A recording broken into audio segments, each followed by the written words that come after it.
Good morning. Let me introduce myself. My name is Nino Jvania. I'm Associate Professor of Tbilisi Musicological State Conservatoire. And today I'm going to present a paper, Has Piano Music Come to an End? By Eka Chabashvili. Piano Music Overviewed in Cultural and Historical Context. The paper is supported by Shota Rustaveli National Science Foundation of Georgia. Piano music has come to an end, and something quite different is coming. I sense it clearly. With the claviers made up to this time, there is nothing new to discover anymore, declared K.Stockhausen on October 24, 1992, at the auditorium of the Pädagogische Hochschule in Weingarten. It is difficult not to agree with the German composer who, however, composed for piano before and after 1992.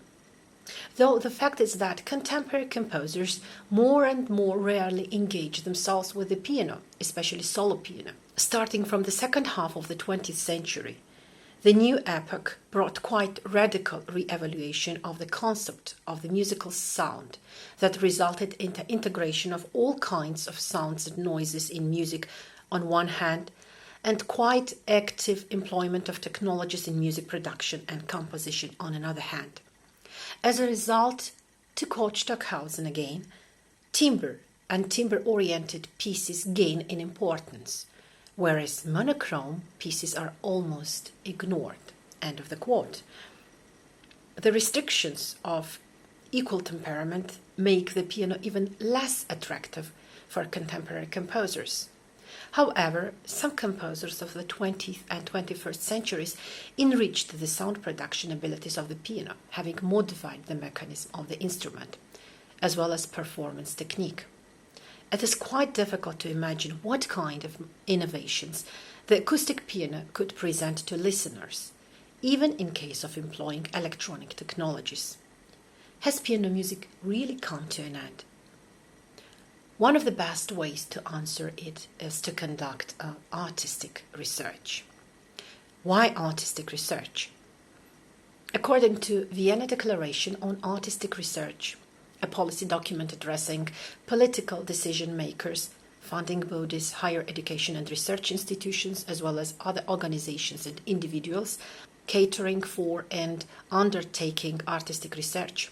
Excellent artistic research is a research through means of high-level artistic practice and reflection. It is an epistemic inquiry directed towards increasing knowledge, insight, understanding, and skills. End of the quote. The question stated by us could have been answered through musicological research too, though rather creative methods of artistic research that, as a rule, results into an artwork seem for us much more appropriate for this task. As Johann Verbeke states, the arts, design, and architecture are not involved in an exact logical understanding of our world, as are the exact sciences, but they complement this with a knowledge field which builds on human experience and behavior, and is interwoven with cultural and social development. End of the quote. So is the artistic research. As with any other discipline, the arts, design, and architecture build on their own specific positions in relation to reality, concludes Verbeke. Building on our own specific position in relation to reality, we were especially inspired by the fact that artistic research appropriates forms of conventionalized writing by disputing, disrupting, and playing with their institutionalized practice, and creates completely new forms of reflective articulation. Artist researchers increasingly work with multimedia formats to creatively utilize, challenge, and supplement words and written text, and to integrate reflective appraisal into artworks themselves. This is an excerpt from Vision Statement of Garpa 7.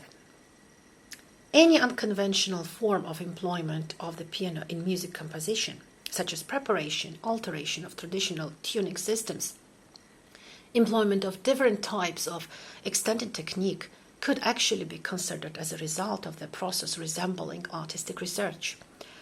The last piano cycle by Stockhausen, Natural Durations, which he composed in 2005 and 6, for example, could be presented as a result of the artistic research aiming to explore the nature of the piano sound.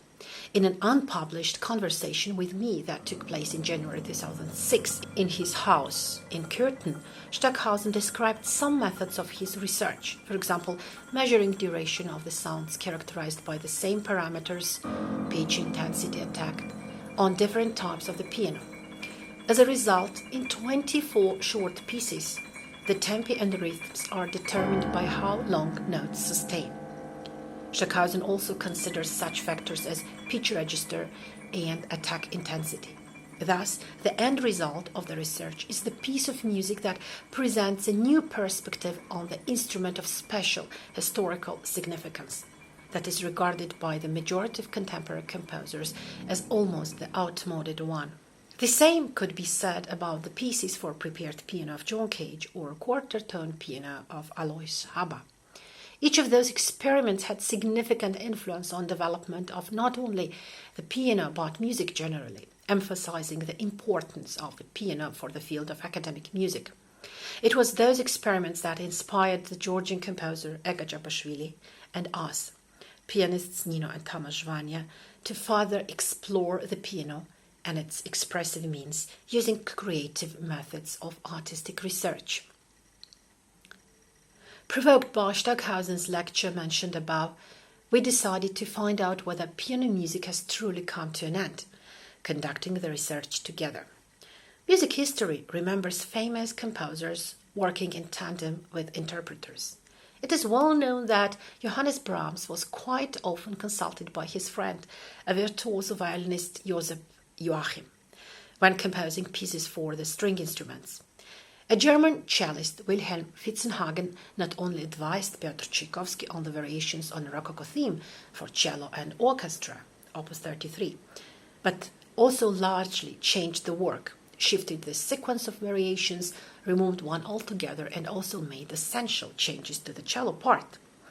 In spite of quite controversial nature of Fitzenhagen's actions, his version is still more often performed than Tchaikovsky's original one. Thus, this kind of cooperation could be quite effective. The artistic research consists of the historical analysis of evolution of piano music in the context of development of academic music, as well as experiments that aim at finding ways of modifying piano. The research resulted into a large-scale piano piece performance, Has Piano Music Come to an End, composed by Eka Chabashvili in cooperation with us.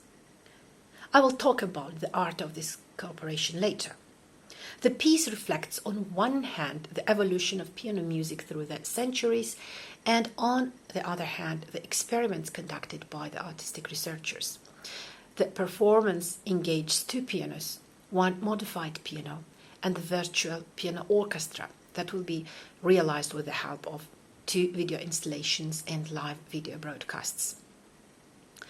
Interestingly, from the very beginning, we intended to engage only with acoustic pianos, avoiding any employment of technologies except of amplification to modify the piano sound.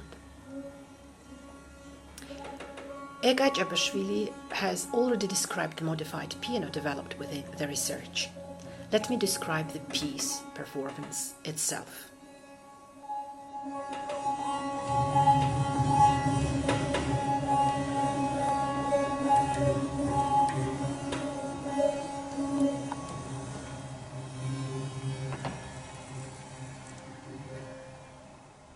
The piece consists of three parts, three stages, as we call them. First stage, birth of piano, or materialization of the idea. Second stage, 7 lives of piano.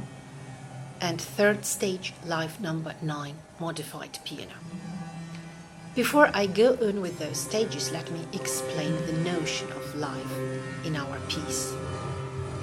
Eka Chabashvili considers the history of piano music as a cycle consisting of several lives. Life, according to her, is a time-bound phenomenon representing one of many phases of existence, and it is constantly changing in a multiple time and spatial dimensions. In my opinion, each life consists of invisible gravitational waves that pass through one phase of time and space and then disappear. Then new waves arise, creating a new phase of existence, and a new life emerges. Thus, eternity is a sequence of those phases. The transitional period between the phases is the apocalypse. The apocalypse is a kind of the end of gravity, the longing for the end and the beginning of a new phase.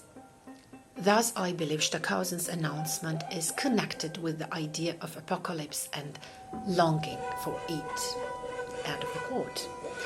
Actually, Chabashvili interprets some scientific theories, in this case the theory of gravitational waves, in a quite free way, as an artistic idea that serves as a foundation of the construction of the work. The whole history of piano is divided by us into 9 lives. Let's go back to the stages. The first stage of the piece, Birth of Piano, reflects upon the materialization of the idea, the necessity of creating a new instrument, piano. We all know that the piano and its sound are generally known to be a result of a reconsideration of the priorities taking place in the 18th century art, against the background of global subjectivization of art, as the inner life of an individual, a subject, gradually became a central theme in art, and in music particularly. The spirit of the new epoch demanded rather spontaneous reflection of emotions. The necessity to express flexible emotions created a need for a new instrument, producing more dynamic and flexible sound than a harpsichord, the leading keyboard instrument of the preceding era. This idea was so topical that 3 masters, almost at the same time, created keyboard instruments employing innovative sound production mechanisms. Though Bartolomeo Cristofori is regarded as an inventor of the piano, the Florentine master had 2 competitors for the name of the new instrument's creator, French Jean Marius and German Christoph Gottlieb Schröter. Thus, the idea of the piano was in the air, and it materialized. The first stage, duration is approximately 20 minutes, consists of 8 movements, resembling the process of the materialization and creation of the piano universe. The titles of the movements describe stages of the process. Again, Chabashvili interprets the theories explaining universe creation in a free artistic way.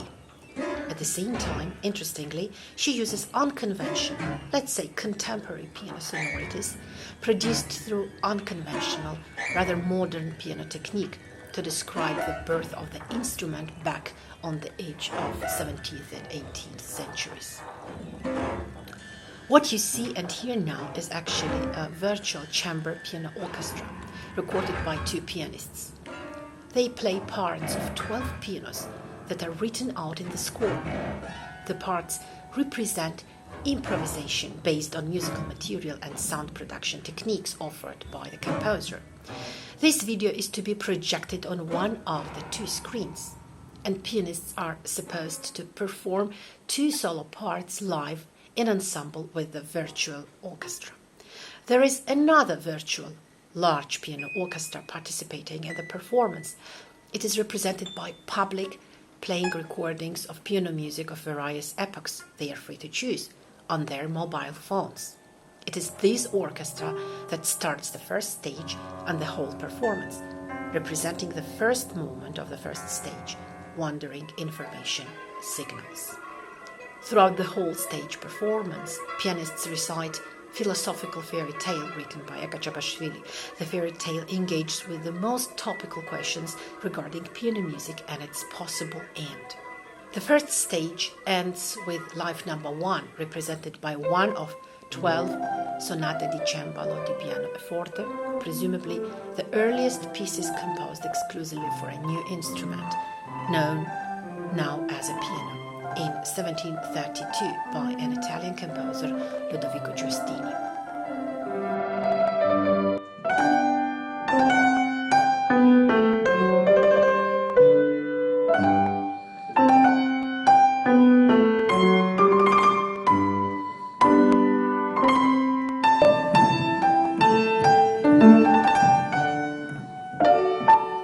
The second stage, duration 30 minutes, depicts the history of piano music. Having researched and rethought the history, we as artistic researchers decided to divide it into 9 periods, 9 lives, as already mentioned. The second stage is dedicated to 7 of them. This stage is completely based on piano music by 31 composers who, according to us, influenced the development of piano music genre. We included among those composers several Georgian composers too. They might not have influenced the development of art music worldwide, but they demonstrate how the spirit of the epoch penetrates all national schools, despite of various obstacles. In our case, the discriminating policy of Soviet regime that has forbidden progressive art for decades. It was not an easy task to pick those 31 composers, and we did it together. The composer and 2 pianists who have studied and performed throughout their careers various pieces representing all epochs. In a book reflecting upon our artistic research, we will justify involvement of every composer as well as principles according to which we divided the history of piano music into the following periods. Interestingly, we plan to publish these reflections as a blog on our website. The idea to create the blog was inspired by the approach of northern countries that welcome not only scientific and academic, but also the poetic, the creative, the literary, and the media-sensitive forms of reflection and writing in artistic research. I'm quoting Call of Presentations of Garpa 7, mentioned above. Though all 3 of us defended postgraduate dissertations, we were impressed by the idea to employ new forms of reflection that could also influence the piece itself. The excerpts from the blog will be audio recorded and used as material for video installations that will accompany the performance. The video installations will also contain fragments from video recordings of various piano pieces performed by us and famous pianists. The score, which actually represents a table, and you see here the table of the first life, forte piano, contains only the names of composers and duration of the excerpts that should be played. The content is determined by pianists. They, and in this case we, are free to choose the sections that emphasize the specific features of piano performance. In the first live of the given stage, forte piano, as you see, pianists should select fragments emphasizing the nuances of forte and piano and contrast between them. The third stage, duration 15 minutes, represents live number 9, modified piano, mod égal. The central role in this stage is played by the instrument developed by Eka Chabashvili in cooperation with the piano master Alexander Zirakashvili. Eka has already introduced the instrument modified, as she stated, according to the principles of musical thinking characteristic of the new epoch. In the third stage, pianists play mostly modified piano, though Chabashvili engages also 2 acoustic pianos, which are played in the first 2 stages. The major part of the piece was composed in pandemic era, and no artist could avoid this problem. The structure of the third stage is based on a Facebook post by the famous young Georgian writer Guram Megrelishvili, who described in detail all stages he went through being infected with COVID-19. Thus, the third stage represents the anamnesis of COVID-19. Megrelishvili's post influenced not only the structure of the piece. Some excerpts are recited by performers or reflected on the screen in video installations. The piece ends with coda, other perspectives, the video retrospective of piano modifications by various masters, composers, and artists throughout history of piano development.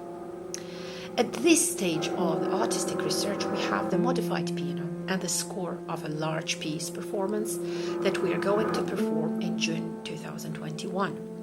Currently, we work on video installations that will be created by Eka Chabashvili. The pianist will contribute to the process, providing the composer with materials, texts, and recorded piano pieces.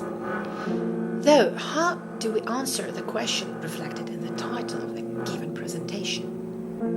Actually, we started research trying not to search for answers, but rather to prove that piano music did not come to an end. That is just the end of one of many lives, transitional period between phases, apocalypse, and the beginning of the new phase. That the instrument still has the potential to inspire composers to compose innovative, truly contemporary music that reflects the spirit of the epoch. We hope we proved that. Maybe in this case, we're not objective, but rather subjective researchers in love with instrument of great historical importance. But one of the characteristics of artistic research is that it accepts subjectivity as opposed to the classical scientific methods.